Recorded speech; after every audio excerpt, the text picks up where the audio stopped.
You're listening to the Archaeology Podcast Network. This is the CRM Archaeology Podcast. It's the show where we pull back the veil of cultural resources management, archaeology, and discuss the issues that everyone is concerned about. Welcome to the podcast.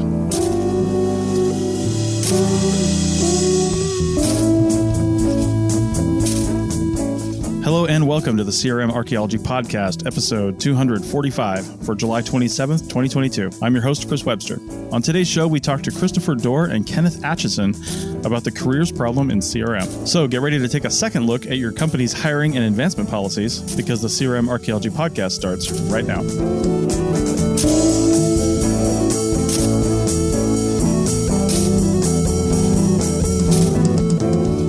Welcome to the show, everyone. Joining me today is Heather in Southern California. Hi, everyone. Andrew, also in Southern California. Hey, guys, what's up? And Bill, back up in Northern California. Yep, I'm back. They let me back in. That's right. And I'm in Canada. You know, as we're traveling around, I'm not even in the country anymore. And I was just thinking about it. We hit all the big countries of North America in the last 3 months because we were in Mexico back in April and obviously the United States. And now we're up in Canada for a month. So kind of fun. Anyway, we have got a couple of guests on who are in other parts of the country, one in Arizona and one in England. I'm going to bring on Kenneth Aitchison and Christopher Dore to talk about a recent paper that they presented about the CRM industry. So welcome to the show, Ken and Chris. Thanks, Chris. Hi, everybody. Thanks for having us. Yeah. So does one of you want to go ahead and just give us a quick synopsis on, I guess, what the reason behind this paper is and kind of what it's about a little bit, and then we'll talk about the nuts and bolts of it? I'll jump in on that one because I think I may have kind of instigated this, although Kenneth and I had both been talking about it and talking about these issues. But there's a labor shortage going on, which is no big secret, and it's happening both in the UK and the US and other places as well. And, you know, questions started to be asked about why is there a labor shortage? You know, we know there's kind of a pan-economy labor shortage, but why specifically within CRM and commercial archaeology are there not enough people? And fingers started to be pointing at different places, and one of those places was the academy, and that there weren't enough students coming out with degrees to fulfill the labor needs of the industry. And Kenneth and I are both data nerds. And so we wanted to, you know, rather than just listening to the rumors, we wanted to actually get some numbers on this. So we started looking at the numbers of degrees granted, and that led us down a path of, it was a missing piece of data actually that allowed us to look at the industry more as a system and kind of what was happening to that. But we also answered the question about, are there sufficient degrees and sufficient people to come into the industry? Yes, thank you, Chris. And I'd just like to add to that. And this also, of course, came along at a unique time during the pandemic, what COVID-19 was doing. So we were simultaneously finding out whether there was a relationship between number of degrees being granted and people getting into work, and what the external effects of the pandemic were being on commercial archaeology, and the political responses and the levers that were getting pulled that turned out to have remarkable impact on demand for archaeological work. And Kenneth, do you want to also kind of mention the changing cultural views about work, right, which are also kind of pan-economic, but they've played a role within CRM too, about attitudes towards work? And yes, attitudes to work. Okay, as we've all heard frequently over the last year, attitudes to work have changed. I would say largely as a consequence of the pandemic and a lot of people being exposed to more flexible ways to work than they had been before. And they realized that they like this. They kind of want more of that. And so they want to be able to be thought about differently as workers, whether this then affects their feelings if they want to seek new employment, and affects their feelings when they want to renegotiate their position within the current workplace. Okay. Yeah, it's interesting talking about this because I feel like as somebody who I've always done things a little bit differently in CRM, right? My wife and I traveled around. We actually sold our well, I guess we didn't sell. We didn't renew our lease on our apartment or whatever back in South Carolina when we were living back there together and doing CRM locally. And we wanted to work out in the West, but you can't just get a job out in the West unless you kind of know somebody, which we didn't. So we just shovel bummed for a couple of years, living on the road, all our possessions inside of a Toyota 4Runner. And that was it. And we just had a different attitude, I think, than a lot of people towards where we were. I always call the hotel room that we're in or wherever we happen to be, I call that home. And now we live in an RV. We have for the last 2 years. We're always someplace different every 2 weeks, but we always come back to home. And I feel like not only this sense of a career that you guys are talking about, but this sense of a home that people have that has been ingrained to us is a sticks and bricks address with, some place that you can go back to is so deeply ingrained in so many people that it's difficult to work a career that takes you away from that a lot because you're always looking back to it and you're looking back towards stability, and all that's tied into career. And that's where I wanted to go from here next is you guys say throughout the paper here and the presentation that you gave us that it's not really a job problem. It's a career problem, right? It's almost a longevity problem. Can you elaborate on that? Well, in the most simple of senses, there are lots of jobs. There are more jobs out there than there are people wanting to do them. So the industry doesn't have a jobs problem. Yeah. If I could just jump in there, I think a key thing to understanding this too is what Kenneth just said about people wanting to do them. What we learned about from looking at the degrees granted, there are plenty of people trained and degreed and available to do them. But what we learned from this is they don't want careers within CRM and commercial archaeology. So sorry to interrupt you, Kenneth. No, that's exactly right. It's about desire to do this kind of work. And we've learned about that there are lots of people coming out with the kind of degrees that normally lead to work in archaeology, whether that's anthropology degrees in the United States or archaeology degrees in the UK. And people are finding that there are jobs available for them and jobs that suit them better. And these aren't jobs in CRM and they aren't jobs in archaeology. The issue is about turning those job opportunities into career opportunities. And as Chris W. has just said, some people look for the security of a home base. The last few years have seen a lot of people embrace flexibility more. Right. But this industry isn't necessarily securely offering either at the moment. Right. Yeah. My biggest question is how come people don't want to do CRM? Is there any information from the surveys what is that telling us? Yeah, that is one of the questions. And the problem with that is the only people that we really talk to are people, and this was when, what happened when we presented this paper at the CIFA meeting in the UK a few months ago. We heard kind of testimonial stories from a lot of people in the audience who got up and told their stories about their experiences, which essentially kind of fit our model. But what we're lacking, we're arguing that a ton of people are dropping out of the industry after those that choose to go in after a short period of time. And many choose not to even go into CRM at all, because here in the States, anyway, the anthropology degree is a pretty valuable degree at the undergraduate level as well. It's a great skill set. You understand people, you understand culture, international aspects, you have some quantitative skills, and employers in many other industries really value that.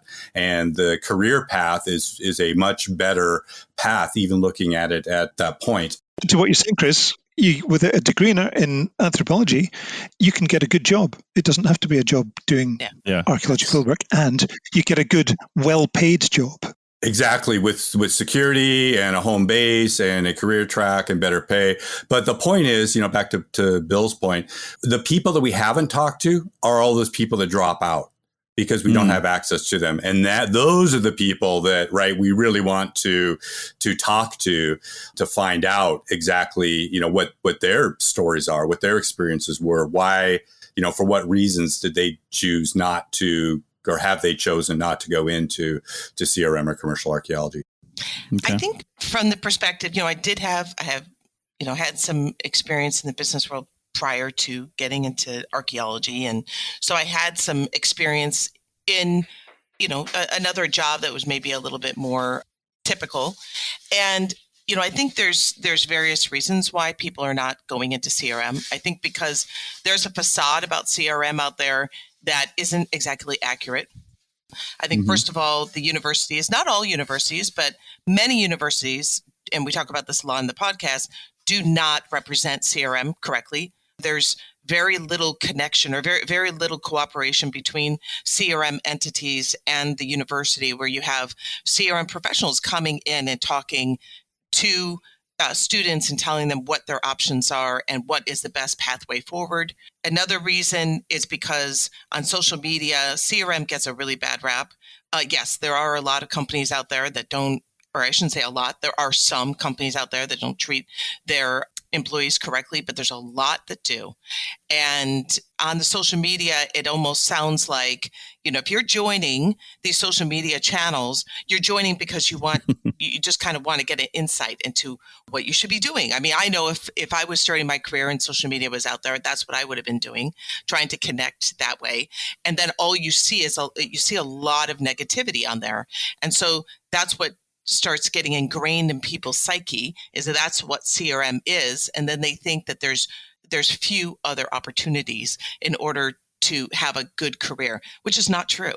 I know a lot of people who have very good careers in CRM that get paid very nicely. And if you're with the right company, you have very direct career pathing. The company I work for, we work very hard on that. And I know there's a lot of other companies that do that too. And so having the personal responsibility where people are realizing, okay, you know what, instead of, I don't like where I'm at right now, I'm going to change my station in life right now. They just sit in the muck. And I know that some of it's because they don't realize, they think that is what CRM archaeology is, and it's not. One last aspect is that this is yes, you can go and use your anthropology degree in other areas, marketing. I mean, there's just so many areas, just like Chris was saying, but that's different. The way our profession is set up is, you do start off typically in the field, unless you have a real strong skill set otherwise. And so you're set up in the field where these other types of careers, you can go in entry level and have a full-time job right off the bat. And so that is something maybe CRM can work on, although it would be very difficult to be competitive in the marketplace and do that for some companies. Yeah, I kind of have a response to all that stuff. I agree with you to a certain extent, Heather, but it's not most companies are good. It's, most companies are not good in my, experience. They weren't very good. And there's not very many people like us. So, we're looking back after 20 years, but most of the people who came up with us, they're not in CRM anymore. They went and did other stuff. So I don't know. I mean, it's like an industry-wide problem that folks get in. They're not treated very well from the beginning, and they're not treated very well all the way until they get to the point where they have the potential to treat others well. And then, people who've been hurt tend to continue to hurt people. And that was my experience in CRM, just archaeology in general. But the one thing that I'd say about, students, because I work with them a lot, is they want to find something with some kind of security. Because if you think about it, these folks that are in their 20s, they were in elementary school during the recession. They watched their parents and all that precarity that comes along with that. They were born in the wake of another economic downturn, and then they've just gone through the pandemic. I mean, I've talked to students that enrolled in school, and now it's their senior year, and they've never had, in-person, school. They had, part of a semester when this whole thing first started, or one semester, and then now they're seniors, and this is their last year as an undergrad. And it's like this whole generation, the only thing they've known is, instability. And so if there's any kind of something that promises a level of stability for a couple of years, that is a really attractive magnet. Indeed. Andrew. Oh, I would just say, as we're talking about, CRM as a career, I would say the thing that made me stop the CRM bandwagon, or at least put it on a serious pause, was the idea of how do I advance in CRM? I think if we want to fix our career problem in CRM, we have to make it obvious to people who get into CRM. How do you advance? What are the steps? I never knew that. And I still have problems with it. I'm like, okay, if I get hired by a CRM firm, I'm prepared to just be a dig bum, out on the site. But a year in, 2 years in, what are the other steps? Like, where do I go from there? Okay, yeah, I could be like a crew chief or something, but what's the structure of a CRM firm, and where can I go to truly have a career? And I think we do a really terrible job of answering that question for students and for young professionals. That's why we need to have cooperation between CRM, the business, and universities, where we are talking about those things. I totally agree. Yep. Kenneth, go ahead. Yeah, I mean, I'd like to think about that, the issue of there not then being or people not knowing about the career that's in front of them. I think this might be a little bit different in the UK. I think when people work for the big archaeology companies in the UK, and remember, the big archaeology companies in the UK employ more people, more archaeologists than the big CRM firms in the United States. The companies like MOLA or Oxford Archaeology or Wessex Archaeology, they employ hundreds of people. And there is a structure there, and there is pretty clear routes to advancement through that. And when people come into the world of work at a place like that, it's apparent to them how the whole business is structured, and that this is a mirror of businesses that you're competing with. The universities that are teaching people might not be making people aware of this. There is a structure, but in the UK, it has a dreadful weakness that these are very flat organizations in terms of salary and progression, because the big organizations are all not-for-profits, charities, and they have to publish what their chief executive or their highest earners are earning every year. And when you look at a company that employs 500 people, but your chief executive is not being paid £100,000 a year, let's call it $120,000 a year, that is not comparable with other industries. So because it's so flat, the potential for financial progression is limited, and people might not realize that when they start off.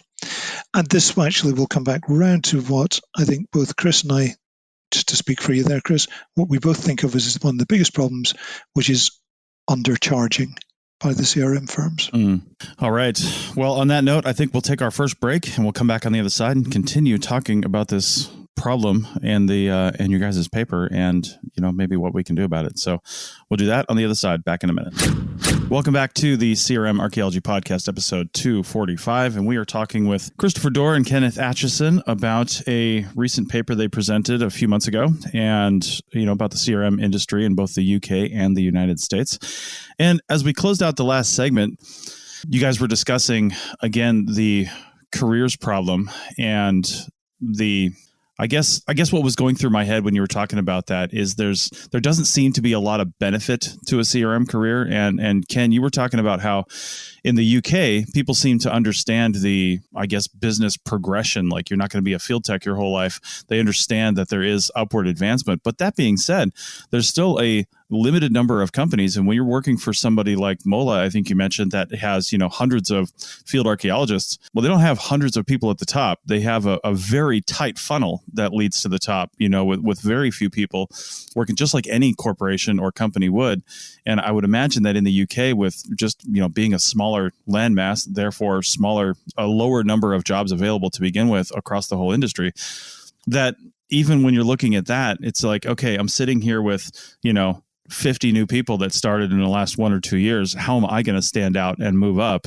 And is that even possible? And I see that in the United States as well, even though we have, proportionally more potential careers in this industry available, and new companies popping up all the time, and companies expanding by, like you guys mentioned, by buying other companies, and no shortage of jobs. But I'm just wondering how we help people out by telling them what's going on, Chris.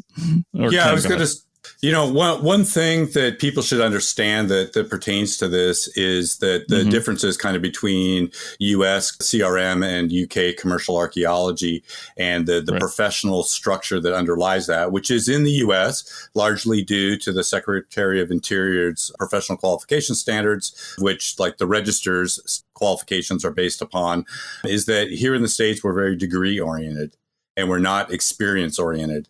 And in the UK, it's just the opposite. It's not that entrenched degree structure, and you have to have that credential to advance within the discipline. It's really based on your experience and your ability to do the job. And that's a big difference that makes the career path and career advancement, I think, easier for people coming into the industry to see and understand, and where here in the States that it's more difficult. Yes, I'd say the UK archaeology is different, but proportionally, much as the United States is vaster geographically and has a bigger population, there are more archaeologists per head of population in the UK than there are in the United States.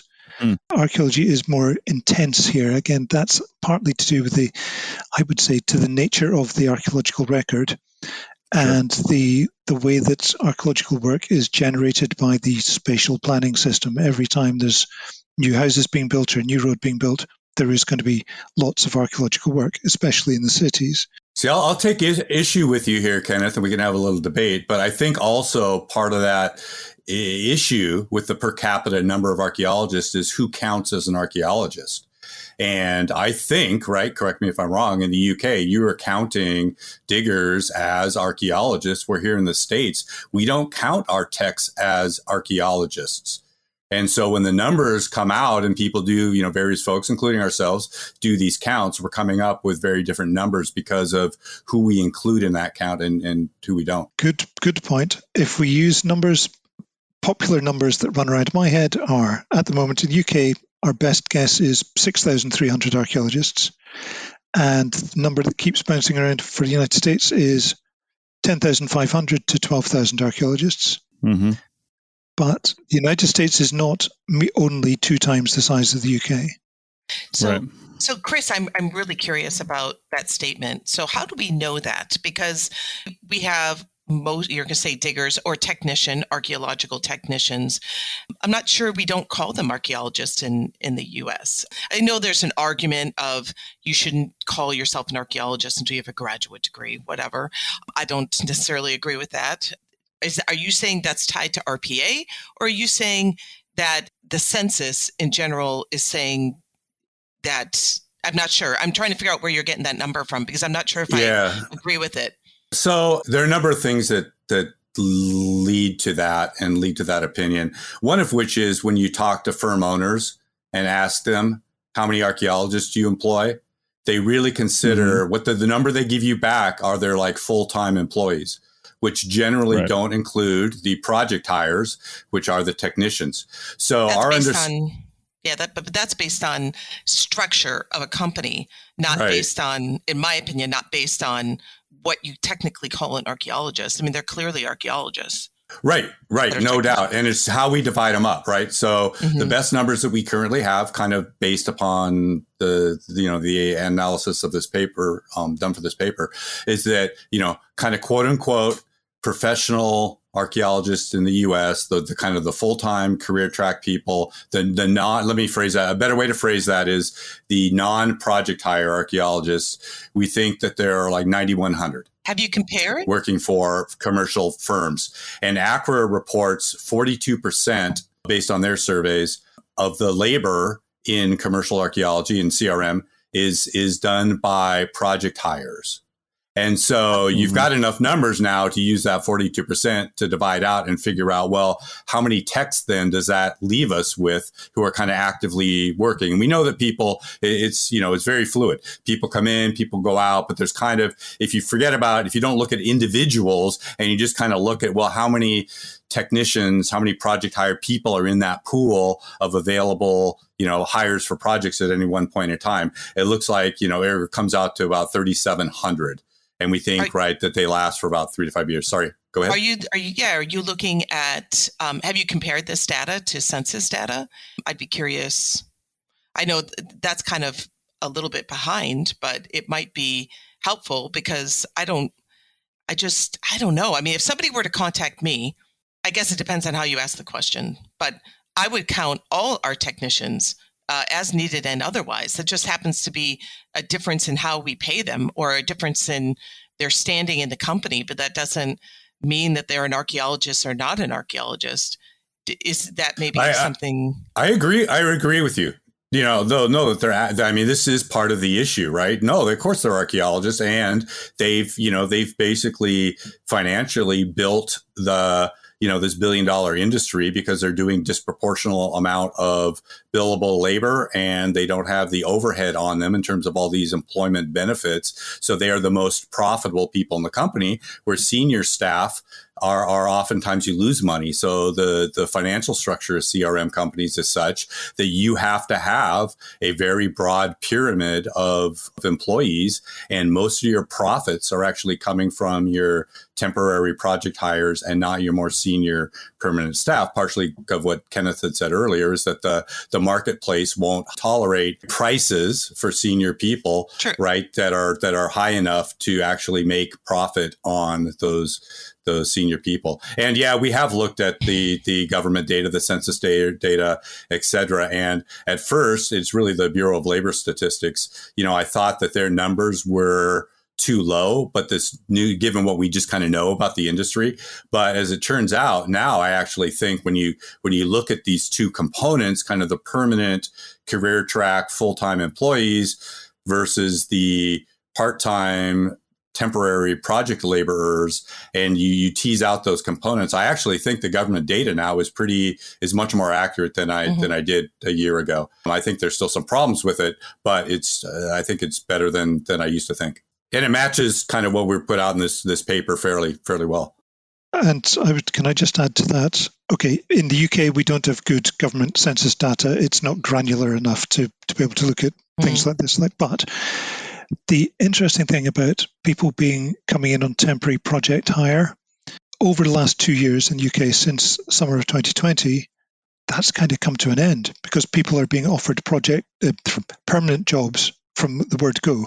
They're hired permanently. You're put on one project, sure. As soon as that project finishes, you're on another one. And the companies are so desperate for people that they don't let them cycle out. And this actually then has led to some of the problems that we were hearing about when we presented this at conference a couple of months ago, when we heard from people in the room who were in that working situation, people who were in kind of middle management, supervisor or project officer kind of positions, who were just being so exhausted by the constant grind that it's turned into. And they can't relieve that by bringing in new people because there aren't any new people to come in. There right now, UK, there is no spare labour pool. And just as a brief aside, because once upon a time there was, until 2 years ago there was, because the UK was in the European Union, and so if the big companies wanted to recruit more staff for short-term projects, there would be good, competent people coming from Italy or from Spain or from Sweden or from Germany, happily coming to the UK for a short-term contract, maybe stay longer. And now Britain left the European Union, and that doesn't happen anymore. That pool just isn't there.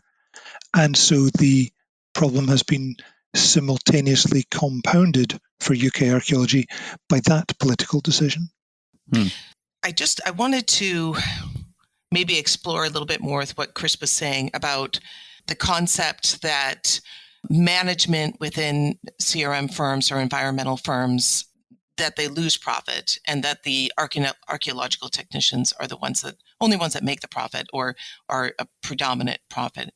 So I think in order to solve the problem, we need to really look at the facts. And so if you look at any business model or most business models, of course, management is not going to bring in a lot of profit because, well, from that sense, as far as the hours that they're expending, because any kind of business that's a billable type business, but they're the ones that are bringing in the money. So they're the ones that are bringing in the work. So when we look at CRM firms, the billing rates are higher for the management positions because there's a built-in understanding that you're not going to be working on as much billable work as, let's say, a technician or an analyst is going to be making. And so you have that pay rates are a little higher, which just kind of perpetuates the problem. However, you can look at that in any business, really. Management is not the one, they do bring in work. They bring in work by bringing in clients. So without management bringing in clients, the technicians, the analysts don't have work to do, therefore do not have a job. So I don't think it's as predatory as we're making it out to be. And I think that just perpetuates this concept that, the management and CRM companies are the ones that are making all the money and the technicians are the ones that are actually making all the profit. I don't think that that's a fair statement. I understand where it's coming from because I do think there are some abuses in our, in our career. But the one issue, I think, one problem is that, when you're looking at technicians, there's a lot of people that we work with, they have decided that they want to go into archaeology and they love the field. And they don't have a desire to go into the management. In fact, they don't like the business part of the business, and they would rather just be what they perceive as be an archaeologist. And I think one of the ways of solving this is to find a way to have management or positions of a little bit higher higher standing with higher pay. And our company has decided to have two different career paths. We have the management career path, and we have, for lack of a better term, a field career path. So we have two career paths that are our ambition is to make them just as rewarding, both on a personal and career level and on a pay level. And so I think that's one way that we could improve the situation that we have in CRM overall. I absolutely agree. But that requires a fundamental change in the business model where, instead of requiring, your project hires to, for example, be 100% billable, right? Which is really like 91 or something. But could you reach your business goals as a company if you cut that in half? And by cutting that in half, that allows you to carry people as full-time employees, even if there's not the project work to be done. And you can use them for other non-billable things. But that's not the way that our current business model, and that's the investment part of this, right? Why aren't we as an industry investing in our technicians and getting them on a career path? And that doesn't necessarily have to include management, but getting them on a career path where they can make a good wage, they can have benefits, they can have a life, they can have stability, and they can advance in what they do. But that requires industry to actually make an investment in those people. And when they make that investment, all of a sudden, companies aren't meeting their profit goals. And when all of a sudden there isn't a profit, big companies have a huge base. And so the fluctuations of project load, companies like yours, Heather, aren't as great of a percentage. But most companies, most CRM companies are very, very small companies. And so when you lose a project, a single project, that means you have to lay off a lot of your staff, and it has a much bigger percentage proportion of your total business. And so you can't carry those people. So, the model's a little bit different. The business model is a little bit different between, your average CRM firm and the big CRM firms or the multidisciplinary firms. But we need to look at that model and allow companies to still make money and still, return value to their shareholders. But we also need to invest in, a career track for junior people who are coming into this field, who largely enter as part-time project staff with no benefits. Well, how do we get them into full-time positions where we can mentor them, we can invest in their training, we can invest in their advancement, and keep them as full-time benefited employees? How do we cut billability by 50% and still make a profit? How do you do that? Because the profit margin for environmental firms and for CM firms is roughly between 10 and 12%. That's a profit margin. So how do we cut technicians' billability to 50% and still make a profit? Well, there's a problem right there because a 10 or 12% profit margin isn't high enough to be returning value to shareholders. And most of the big companies have a much higher margin than that. But your average CRM firm, that's right about where they are. But unfortunately, and now especially with inflation where it is, that's not enough profit to return value.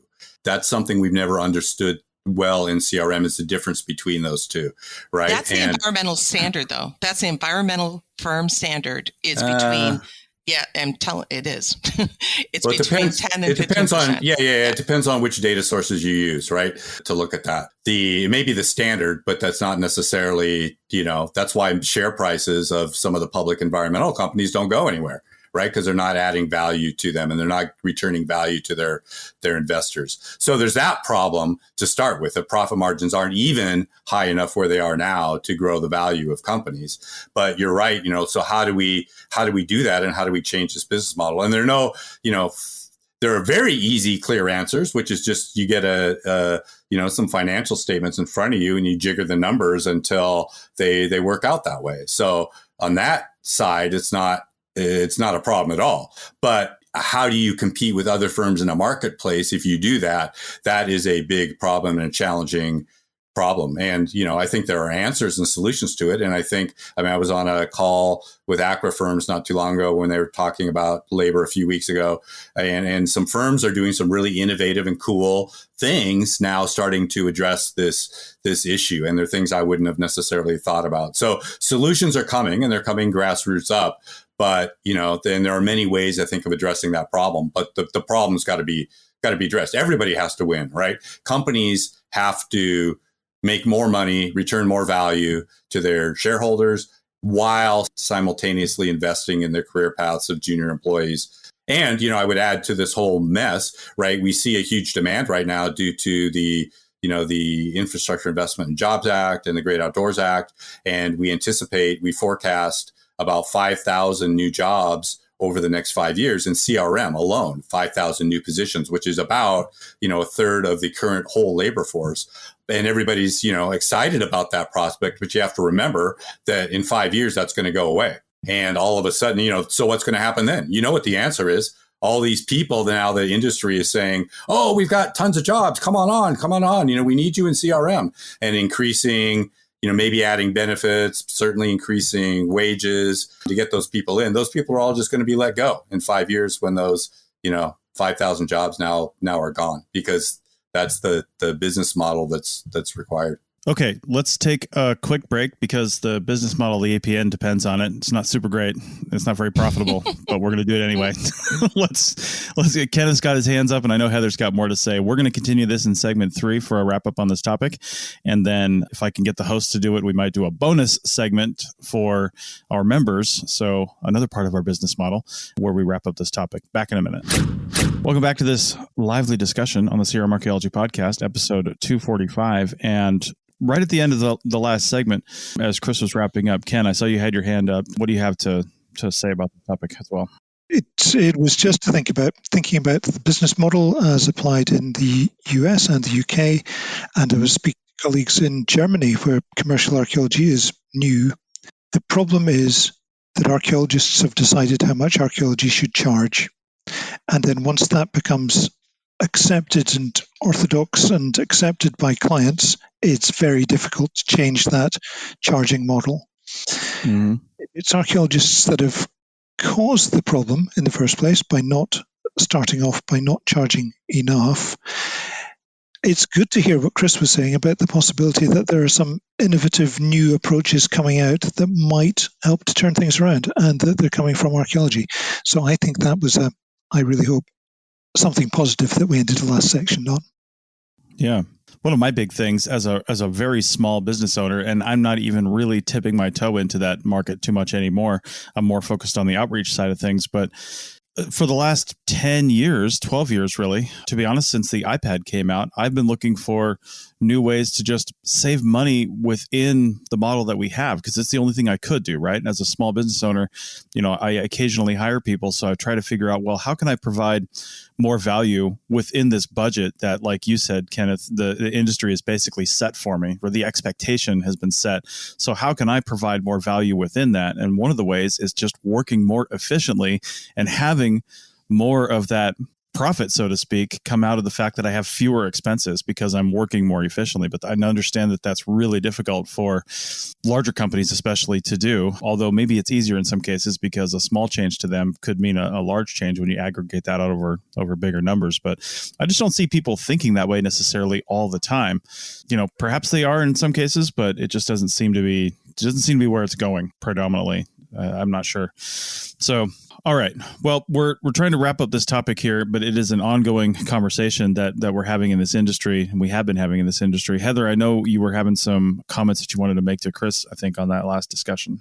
Yeah, I totally agree that there needs to be some changes, wholesale changes, across our industry, but it also needs to be wholesale changes within those that are coming in and their expectations and the way they look at work. I see a lot of discussions about people wanting to get paid, and I see it. I hire all the time.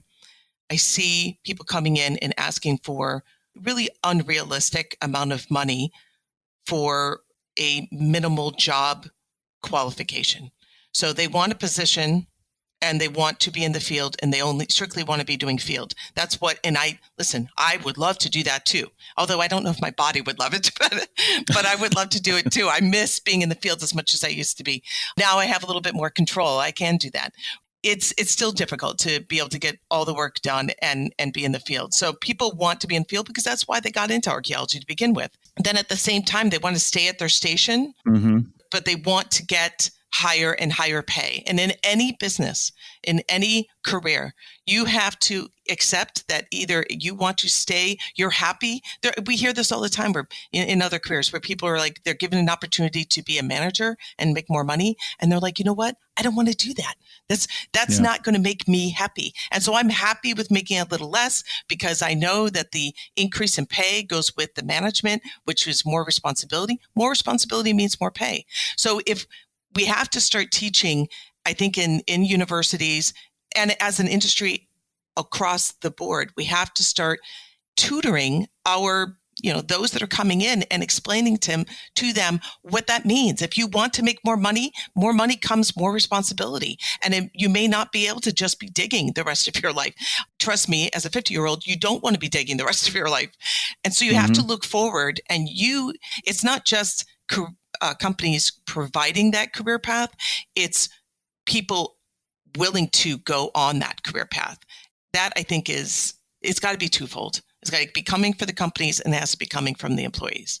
Just real quick here, I think part of the problem with the want to make more money but you get more responsibility is the disproportionate amount of responsibility you get for the money, right? Like I'll never forget, being offered like a crew chief position and saying, "Oh yeah, this is a 50% pay, 50 cent pay raise," and I'm like, 50 cents. So for like an extra $4 a day, I'm talking more about management. Like management even out of the field. People have to be willing that if. But here's the thing, that starts at the field tech level, right? So if you're going to start moving up in management and you start with that 50 cent pay raise, maybe it's even $1, great, I can buy an extra latte today. But once you go from there, then maybe project manager, but to get project manager, you've got to go spend $40,000 on a degree that you're going to pay back for the next 25 years. And you're going to get, maybe a $5 raise for that, maybe, probably less. And then, maybe in 10, 15 years, you can become a PI in this industry that has a lot of competition for those type of jobs. And it just doesn't seem like the reward is proportionate to the work and effort and what you have to go through to get it, for a lot of people. So I would just add before Bill jumps in here, it's not so much about the money, Heather, and your point about people in other industries giving up, promotions to a management position because they don't want the responsibility. Those people at least get benefits, right? Where the people that we're largely talking about in archaeology, the project hires aren't for the most part, aren't getting benefits. They're not getting health benefits. They're not getting paid days off when they're sick. It's those kind of equity things that, yeah, you have to start at the bottom and work your way up. But there's some, ethical, moral things that we need to be doing about those entry-level people in our industry that aren't happening in other industries. And I would argue that that's why, when we have 10,000 anthropology degrees granted every year, we are still having a problem hiring hundreds of field techs across the industry. Where are they not getting sick time? Yeah. I mean, there's labor laws that require sick time, even as needed. I mean, these are things that we need to make sure that this is just one example that people in this industry, the technicians need to understand they are, as long as their state allows it. I'll say in California, if you work in California, you have a right to sick days, even as an as-needed employee, period. So, yeah, the biggest thing about California too, because I use that as a case study, and I'm from Idaho, so things are going kind of crazy there too. But real quick, I was looking up online and I saw that there's a job posted for California MA. I don't know where it's at in California, but they're putting $69,000 to $80,000 a year for the salary, and in somewhere like Palo Alto or San Francisco, that you can't even actually get a 1-bedroom apartment. And if you look at places like Fresno, you can, but I'm not sure if they're giving people $70,000 to live in Fresno. Mm-hmm. And in a place like Boise, Idaho, I know they wouldn't be giving you anywhere close to that. And rents are, $2,000, $1,800 a month for like a 1 or 2 bedroom apartment. And that's, most folks finish college like I did with student loan debt.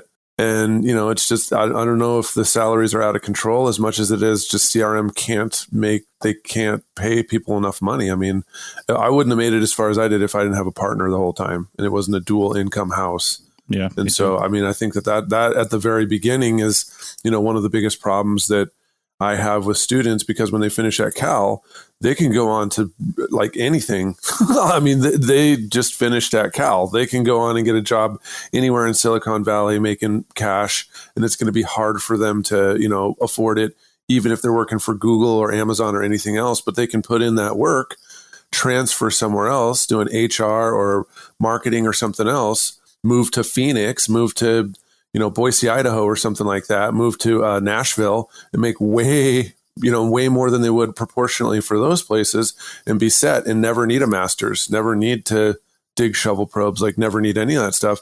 And so, it's really hard for me, especially talking to students of color, to encourage them to go on to CRM when I already know what's in front of them, what the pathway is. And to address the sick days thing and other benefits, I mean, I've only worked barely in California for California companies. Most of my work has been, either in Nevada, and before that in the southeastern United States and northeastern United States and different places. And, my wife and I, we worked together a lot on projects. We were only, I think I met her on my first project. So, but after about a year or so, we started traveling together. And we were always on jobs that had, maybe the job was 3 weeks long. Maybe it was 2 weeks long. Maybe it was 4 weeks long, something like that.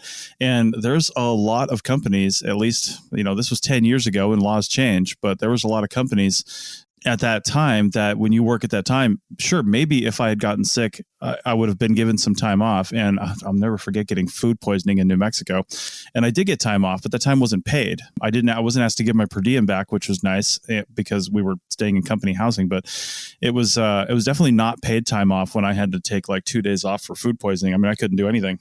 And I don't know if that was legal or not, but it's being done. It's not legal. You know what I mean? That's not legal. Right. Yeah, right. But it's still being done, whether it's not legal or not. And when people are only working for a few weeks or only working for a session, it's a lot easier for companies to do that because those people are in and then they're right out again. And there's no real recourse for that, or at least people don't think they have a recourse for that. And if they do, is it worth it when you're working for one company for 2 or 3 weeks to go, put up some class action lawsuit or whatever it is to take care of that? They're just going to keep doing it because they're always hiring these people, from anywhere in the country, really, and that don't even live in that state and are not going to stay there and sue them for their bad labor practices. So it's tough. Well, I think we still need to have, obviously companies need to do the right thing, but also like we said in our last podcast, there's a responsibility. You know what? Companies should be doing the right thing no matter what. And you shouldn't have to be watching your back. But personal responsibility, you have to do that.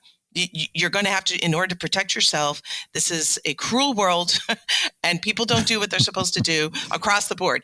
Also, employees don't do what they're supposed to do. And so you have to, the only way to control your world is to educate yourself and understand what your rights are. And now I don't, as far as, and I just want to just explain a little further, as far as sick time goes, you accrue sick time based on how long that you work, but you accrue it immediately, at least in California. I can't speak for other states. So depending on how much time you've worked for that company, you are accruing sick time. And other companies like mine allow more, but you at least have some sick time. And that's labor law. Mm-hmm. See, actually, for me, what I'm a bit worried about is that young people, especially, they won't know that stuff. It's like, where do they go to get their career knowledge? Right. Where do they learn about sick time? Where do they learn about like overtime? And where do they learn when it's illegal or not? Like, I find that that's something that we don't teach anyone ever, and I just think it's so important. Universities should be teaching that. Absolutely. We don't even touch it. Yeah. Well, the CRM podcast is a 300-hour course called the CRM podcast on, the industry. I teach that stuff too. I teach it. Yeah. True. Yeah. Thank you. And Bill, and that's it. Yeah. That's right. And that's only half a joke, unfortunately. Kenneth, go ahead. Just to come in with a tiny bit of perspective from the UK, we're in a different situation where we have, even though it can be clunky, we have National Health Service. So there is always healthcare. Every single person is asked if they want to be contributing towards their own pension. Every single person in any working situation has sick leave. Every single person has paid holiday leave. So there's the underpinning employment law is different and a little bit substantially more supportive in UK. Mm-hmm. Okay. I just felt obliged to put this out as this will be a nice international podcast being listened to by people all around the world. It is indeed. And actually, the second highest number of listeners that we typically have on this is from the UK. So, and that's a pretty significant number. So hopefully there's benefit there on both sides. As we are wrapping up this topic, I just want to know, I want to give Ken and Chris a final chance to, I guess, sum up where we at now. You gave this paper a few months ago. Are you planning on doing anything in this space, continuing other papers, expanding on this? What are your guys' plans and maybe any final thoughts regarding these two topics? Chris, why don't you go ahead? Labor is something we're always interested in. Both Kenneth and I and the companies that we work for are, look at the industry and the economics of the industry. And so, labor is really hot right now. We're focused on it a little bit, but it never falls off of our radar. And on this particular paper, I think we have kind of loose plans right now, at least to write it up in some form, both in the UK, focused on the UK a little bit more, and then the US, focused on the US a little bit more. There's also a big labor paper coming out in the archaeological record by a couple prominent people, of which they somewhat led to our paper, because there's some big disagreements between the perspectives of us and the other group of authors. And industry is talking about it all the time. ACRA, it's a super hot topic within ACRA. They have a series of calls at the ACRA conference. So, if people are interested in kind of what the company and industry perspective is on these issues, that's the place to tune in. But I guess as a final concluding comment, there's companies, I think, largely historically have misunderstood. They've had a very different perspective on project labor because they never needed to invest in it because they never had problems hiring anybody. There were always new people willing to come in and take a job as needed. And when people left a company, the companies thought that, they went off to work for another company, or they went back to school to work on that master's degree to get them in the career track. And as it turns out, this kind of new, more current, fresh look at what we've been doing here indicates no, that's not it at all. The companies hire project labor, people generally right out of a bachelor's degree, work them for, 3 to 5 years, work them hard, don't invest them there in a career path. And those people get burned out and leave our discipline. And that hurts everybody. Right. And so, but it's good. We now have some new data. We now have a labor economics and a new market with, demand equation has changed. And that's forced everybody on all sides to start paying more attention to labor relations, investment in careers, all the things that we care about. And that's good. That's good for all of us. Good for the profession, good for the discipline, good for the industry. Absolutely. Yes. And as Chris says, we're writing a couple of short papers about this, about exactly what we've just been talking about. It has really opened a lot of people's eyes to the situation. As we went through the first year of the pandemic, there were more people working in commercial archaeology in the UK than there ever had been before. There was more money going into it. There was more profit, or surplus being generated. So we are aware that we're in a completely different situation. We can't just assume that things will suddenly go back to it being 2019 again soon. And so we're making sure that we're collecting the good information, good data to let individuals, employers, policymakers make the right decisions as archaeology goes forward. In UK, we're doing some work with FAME, Federation of Archaeological Managers and Employers, thinking about developing a new model for costing archaeological projects, an archaeological standard method of measurement to cost archaeology the way that quantity surveyors would cost other big projects. And it has potential, early days, but I think it has potential to be able to recalibrate the kind of way that we charge for archaeological work that might then lead to some of the potential beneficial outcomes that Chris was alluding to earlier. All right. Well, I want to thank very much Kenneth and Christopher for coming on and talking about this difficult topic. It's always tough talking about career advancement and where we're going in archaeology. And, on our last show, we talked about personal responsibility. We talked about taking care of yourself, and that just extends to this career field now more than ever in both the US and the UK. It's important that if you don't feel like you're being, if you feel like you don't have the career advancement where you're at, or you're not being treated fairly, or, something is going on, as we've been saying all along, there are lots of jobs out there. Depending on where you're working, you may have to travel for these. You may have to even uproot and move somewhere to go to a region where there is more work, because you might be thinking, I'm in central Iowa, there's nothing here. But, and there might be stuff in central Iowa. Sorry, Iowa. I didn't mean to disparage you. But that being said, it's probably a pipeline passing straight through. But either way, speak up and look on Shovel Bums, look on Facebook on Archaeo Field Techs. There's a lot of people posting jobs there, and archaeology field work as well. And go find something else. And you have the freedom and ability to move around right now and find a position that you want to be in. I mean, don't just job hop all the time. That also doesn't look very good also, but, go where you can. This paper, it was presented at a conference. I've got basically the conference presentation from Kenneth and Chris, and we'll include that in the show notes. And they're going to do some other stuff on this topic, and maybe we can have them back for that more expanded discussion at some point in a later date. For our members, if you're not a member of the Archaeology Podcast Network, go to archpodnet.com/members. It's $7.99 a month to join and continue this conversation. We're going to have a bonus segment where the hosts of this show are going to wrap up this discussion just with our thoughts as we let Kenneth and Chris go.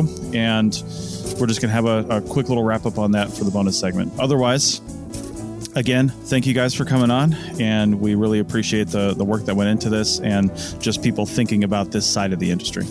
Thank you for having us. Yeah, thank you, Chris, and everybody. That's it for another episode of the CRM Archaeology Podcast. Links to some of the items mentioned on the show are in the show notes for this podcast, which can be found at www.archpodnet.com/CRMArchPodcast. Please comment and share anywhere you see the show. If you'd like us to answer a question on a future episode, email us. Use the contact form on the website, or just email chris@archaeologypodcastnetwork.com. Support the show and the network at archpodnet.com/members. Get some swag and extra content while you're there. Send us show suggestions and interview suggestions. We want this to be a resource for field technicians everywhere, and we want to know what you want to know about. Thanks to everyone for joining me this week. Thanks also to the listeners for tuning in, and we'll see you in the field. Goodbye. Goodbye. Bye. Goodbye. Thanks for listening. See you guys next time.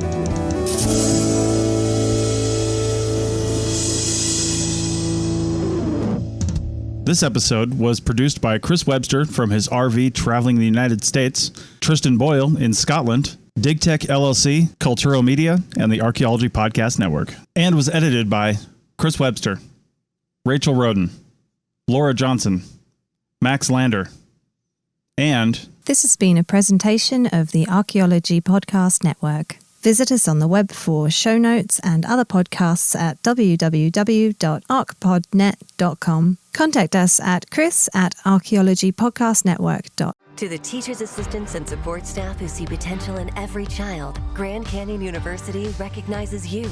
We created the National Center for Teacher Preparation at GCU, along with a generous scholarship, so you can become a licensed teacher with paid benefits. Over 100 GCU alumni have been recognized award recipients, including Superintendent, Administrator, and Teacher of the Year. Find your purpose at Grand Canyon University. Private, Christian, affordable. Visit gcu.edu/parapro.